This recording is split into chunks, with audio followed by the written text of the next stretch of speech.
Hello everyone, আসসালামু আলাইকুম। কেমন আছেন সবাই? আশা করি অনেক ভালো আছেন। সো আজকে আসছি ফতুল্লা ডিআইটি মাঠে ঘুরে দেখার জন্য। তো এইখানে কিন্তু সপ্তাহে 2 দিন হাট বসে, মঙ্গলবার শুক্রবার। তো এখানে কিন্তু অনেক মানুষ হয়, অনেক মানুষের ভিড়। তো এখানে আপনারা পশু পাখি থেকে শুরু করে যাবতীয় সব কিছু পেয়ে যাবেন, ইত্যাদি ইত্যাদি। তো যাই হোক, এখানে আজকে আমি দেখতে আসছিলাম পাখির দোকানে। সুন্দর সুন্দর পাখি ওঠে, তো অনেক দেশি বিদেশি আপনারা এখানে পাখি পেয়ে যাবেন। তারও এখানে খরগোশ, হাঁস, মুরগি তো ইত্যাদি অনেক কিছুই রয়েছে। তো আমি আজকে সেগুলো ঘুরে দেখছিলাম। তো আমার কাছে এগুলো ঘুরে দেখতে আর কি ভালোই লাগে, পশু পাখিগুলো এখানে।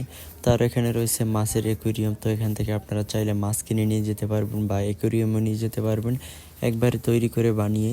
তো তাদের এখানে অনেকটা দাম কম হয় অন্যান্য দোকানের তুলনায়।